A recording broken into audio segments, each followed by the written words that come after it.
host, John Coleman.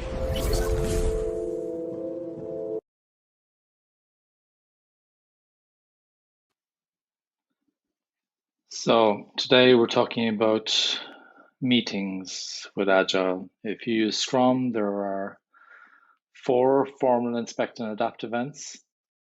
If you use Kanban, there's really no formalized events. A lot of good teams would be using some kind of daily review of what's going on.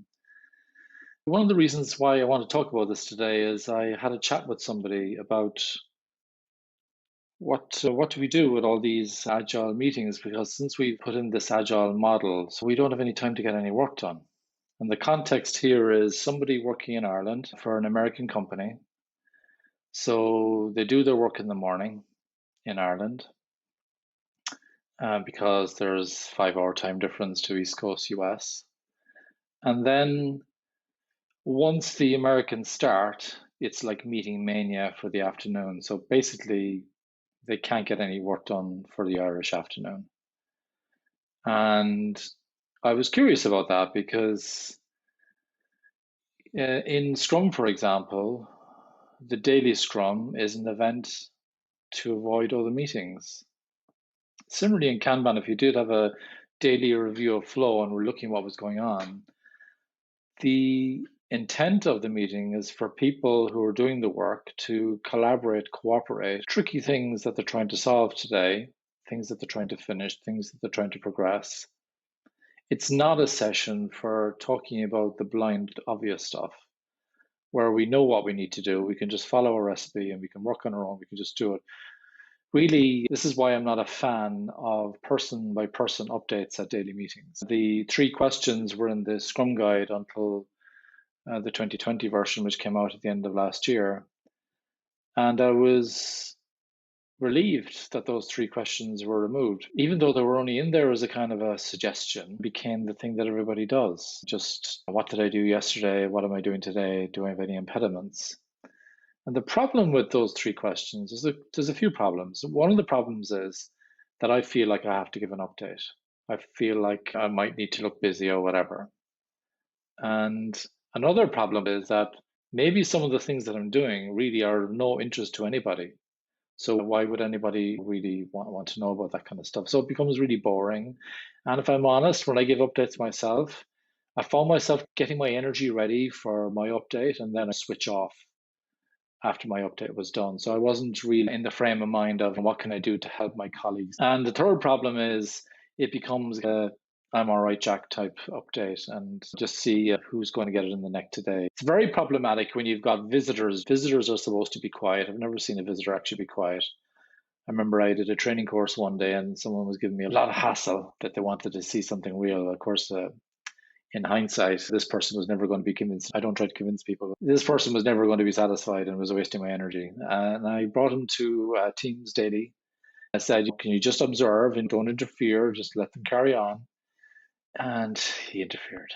And the meeting took twice as long. And often, by the way, even though I'm only an agility coach, when I turn up at daily meetings, the meeting changes, the event changes. The people behave differently when I turn up, which I was quite surprised about. I like using a tool called Kanbanize. They might use Kanbanize when I turn up, or when I don't turn up, they mightn't bother. So it's interesting. So what you really want is a dynamic where people are collaborating on what to do next, and they're trying to avoid other meetings. It does not mean that you should not be communicating with each other during the day. Of course, you should be communicating with each other during the day. That goes without saying. You don't wait for the following day to give another update. If you can talk immediately, that's fine.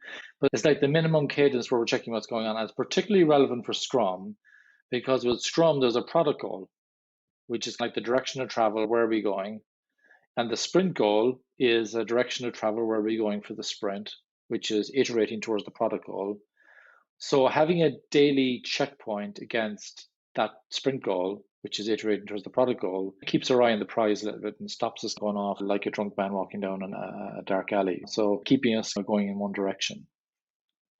And so that's what it's about. It's not when you have leaders turning up, when you have visitors turning up, it just ruins it. It's not a daily meeting. You might as well just call it a status meeting when you do it that way. So if you're going to have those things, just have some kind of status meeting and be honest about it. It's not very exciting because really the daily is a planning meeting. What are we going to do today? How are we going to collaborate? How are we going to unblock those items? How are we going to fix these problems? How are we going to make progress with these people in the other teams and so on? One exception I'd say is we might, for collaborating with other teams, we might visit their daily because we're working together. It's not because anyone there has to show off to us that they're so busy and they're so wonderful. It's more about how do we solve problems together. So the daily is daily Scrum and Scrum, whatever you want in Kanban, daily flow maybe. It's about collaborating what we're going to do next. It is not a status update. It is not for showing how busy we are, but this is what a lot of people do. They've been quite disappointed with stories from really fake product owners is all I can say. They're trying to keep people busier in the teams and then complaining to their managers that they're not taking it for the team and they're not taking on extra stuff, even though in sprint planning they already decided how much work they could do in the sprint and they'd made allowances for all the usual kind of noise that they would get, but even above, they wanted them to go above and beyond. So you get a case where if you're a person in Ireland doing their work, the only time to get work done is the morning. Then they got meeting mania for the afternoon. They're expected to do the work in the evening then, in the American afternoon, but Irish evening when actually people are supposed to be resting and because they're supposed to work at a sustainable pace when we're using agility. So I see a lot of people abusing that daily, people with the wrong mindset turning up, pushing work into teams, behaving really badly, treating estimates as commitments and guarantees, and doing all the kind of wrong things, basically. So managers, project managers, leaders, keep away from the daily, please. Even product owners, keep away from the daily meetings. Nothing's context free. I've seen some brilliant product owners being at the daily Scrum and it worked really well, but I've seen lots of really bad things happening as well. So I'd err on the side of it's for the people on the team doing the work, collaborating what they're going to do next. If somebody wants an update, they can have another update somewhere else, but it's not really designed for that. Okay, so that's the daily meeting. I touched on sprint planning a while ago in Scrum. So in sprint planning, that's a meeting for deciding what we're going to do in the next sprint. In another episode, I talked about how long your sprint should be. I'm not going to go into that now. But let's say you have a 3-week sprint for your team because that's how long it takes you to deliver a done increment. Then you're planning work for the next 3 weeks. And if you're sensible and you know that there's always noise, you might want to cut a little bit of fat out and say noise is going to come in. So let's not be stupid about it and fill the whole sprint with new work when we know every sprint there's some support noise that we're just expected to do as part of the rules of this company. So you'd be sensible about that. And I actually prefer teams to underplan, under promise and over deliver. I prefer to see them get some things done, get some product items done, and then at a daily meeting or whenever during the sprint, as long as the sprint goal is not at risk, the team is free to bring in additional product backlog items. That'll be even easier if you're using Scrum with Kanban. Then you'll have all sorts of Kanban metrics. You'll know how long it takes for work to get finished. You'll have an idea of a range and so on. As long as the items aren't elephant size, you'll have some idea. So sprint planning is to provide focus during the sprint and to help us to continue to iterate towards the product goal. Sprint goal is what the team commits to, and it's got 3 topics now. Topic 1 is about trying to figure out the goal for the sprint. You mightn't finalize that though. Topic 1, topic 2, which items help, what are we going to deliver the sprint? And then topic 3 is where you can break it all down. Some people use task breakdown. You don't have to use task breakdown.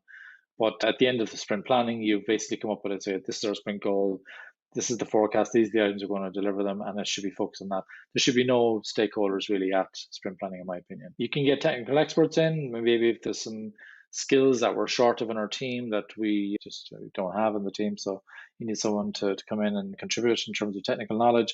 Other than that, it's for the Scrum team. With the sprint review, that's really a review of content. So what have we delivered? Are there any new market insights?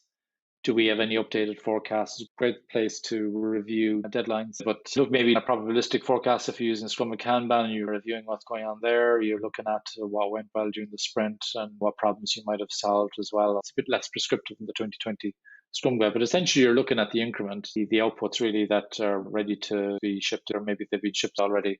You might even have some feedback. We might even be looking at some feedback from the market as well in terms of this is how people are responding. And really good Scrum teams would also be reviewing the results of experiments and maybe customer interviews and stuff like that. The Scrum with UX is a great way of combining discovery and delivery. Really, really nice way of that balance of dual track agile. So sprint review has a purpose for reviewing the what, and then the retrospective is just for the Scrum team for reviewing the how. How do we do our work? And also review in terms of how are we getting on as a team? Can we improve as a team? And all these kinds of things. There's one other session that a lot of Scrum teams use, and that'll be product backlog refinement. It's an activity. It's not a meeting as such. It's not an event. It's an activity. Lots of good teams might say we have 15 minutes for our daily Scrum. So maybe we have a little tea break and come back and we do product backlog refinement for 20 minutes. We break down the bigger product backlog items into smaller ones. We try to get a common understanding of the problem, trying to solve, trying to look at some examples, maybe do some design, break it down, maybe do a little bit of forecasting, try to do a bit of 80-20. Can we get 80% of the outcomes from 20% of the outputs? So that's very useful. But what I find is some teams in particular who don't do planning, they don't do review, they don't do retrospective, they don't do refinement. What tends to happen is they tend to bundle everything into the daily. Then people don't really know what the daily is about anymore. And then the daily isn't really about avoiding other meetings. It's actually about just keeping everybody happy. And if you try to keep everybody happy, nobody's happy. And then you get all these other checkpoints, status updates, all these things. So really, leaders, product owners, trust the Scrum team. You don't need to do alignments during the day. Just let them get the job done.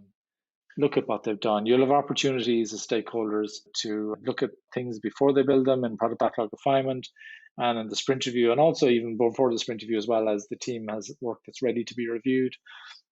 You have plenty of time to do that then.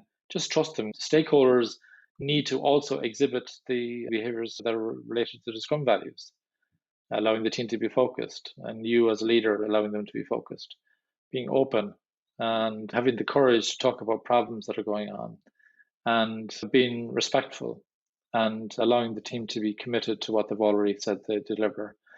And not the opposite of a good stakeholder for me is where they're just lumbering extra stuff in all the time and they're using Scrum. So we just get more juice out of these teams. We just throw more stuff in and they'll work all hours. That's really not the spirit of the thing. You completely lost the plot if that's what's going on in your organization. The events are lacking purpose. They've lost their purpose. They've forgotten what they're about. They're doing the things that I would consider as anti-patterns, like the 3 questions of person by person updates at the sprint review, doing boring presentations at the sprint review instead of looking at something and deciding what to do next together. Looking at one small improvement that we can control as a team in the retrospective, and maybe one that we can escalate to senior leaders because not everything's within the control of the team. But I see lots of teams doing really fancy retrospectives, all sorts of wonderful techniques. But is anything improving? No. So I prefer to see teams improving, continuously improving. And I don't care if it's a McDonald's retrospective, drive-through retrospective. As long as you got one small improvement and it is a real improvement, you can then look back over time to see, look at all the improvements that we made. And you can also look at the escalated improvements as well that we've made. So that's really the way to look at it. So in Scrum, teams, if they're doing these events properly, they will have less meetings. There will be more trust because it's not just the Scrum team that's supposed to exhibit the Scrum values, but also the stakeholders. And we're supposed to be empirical together. So that means we're not going to be giving Gantt charts to stuff that's supposed to be doing a year and a half. We're going to be probably using probabilistic forecasting. And even that's smoke and mirrors sometimes. But I prefer to have regular up-to-date forecasts than guaranteeing you will deliver something by a particular date. So if you feel you're on a Scrum team and you feel that you're not getting time to get the work done, maybe it's worth having a chat with the key stakeholders who are turning up at some of your events, who maybe are perhaps destroying your events, not giving you the trust, not allowing you to get the work done. With Kanban, you really only need to have the daily, but even then you don't even have to have that. There should be a daily review of flow. I would get very nervous when people say, oh, we ring each other during the day, it's okay, it's fine. We're not going to wait till tomorrow. I don't expect you to wait till tomorrow. You should do that anyway. But I guess if you're lacking in goals, then you don't have a direction to travel. For me, kind of a basic worry would be the Kanban board is probably going to go out of date fairly fast if you're only meeting once a week, even twice a week. And the cycle times that are being clocked up on the system are wrong because something was finished actually 2 days ago. We've only moved it to done today, or we've only got the feedback. We got the feedback 3 days ago, but we've only updated the Kanban board now, and now we're responding to that. So it gets a bit messy when people don't do dailies. But what I will say again, just to repeat this, at a daily meeting, if you do have one, please do not bore your colleagues. You're just following a recipe. You know what to do. Your colleagues don't care what you're doing because it's monotonous, it's tedious, it's simple, it's clear. You're following a recipe. You can do it on your own.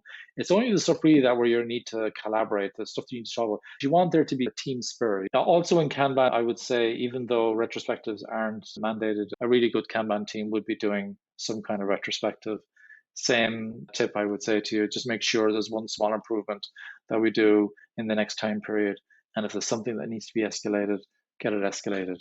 I had a couple of teams a few years ago, and I'm not joking, when I onboarded the teams for me from another coach, both teams, they had an impediment that was 7 years old, 7 years old. So they just thought that this is how crap things are around here. They thought things could be improved. So when I see Scrum Masters and Agile coaches just giving up, and this is just the way it is, what are you doing there? You're supposed to be a change agent. And maybe you haven't got a good Scrum Master. Maybe you haven't got a good Agile coach. Maybe they're part of the problem. I don't. So if you feel that whatever meetings you're having, you feel them adding value, you should absolutely check in to see what is the purpose, what outcomes are we looking for, who's supposed to be there, what are the minimum required things you should be doing? What are the kind of optional things you should be doing? Optional for me at a daily would be 3 questions. I would say avoid that. Absolute required for me would be which items are getting really old, which ones are blocked, zone in on those, what's going on with those. Because if our cycle times start getting unpredictable, then our forecasts get unpredictable and the organization will trust us less.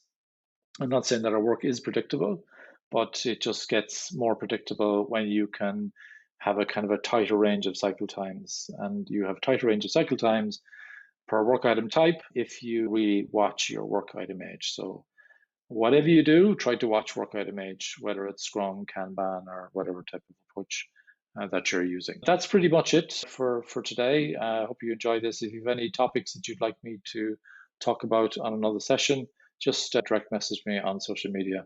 Thank you very much. Have a good rest of your day.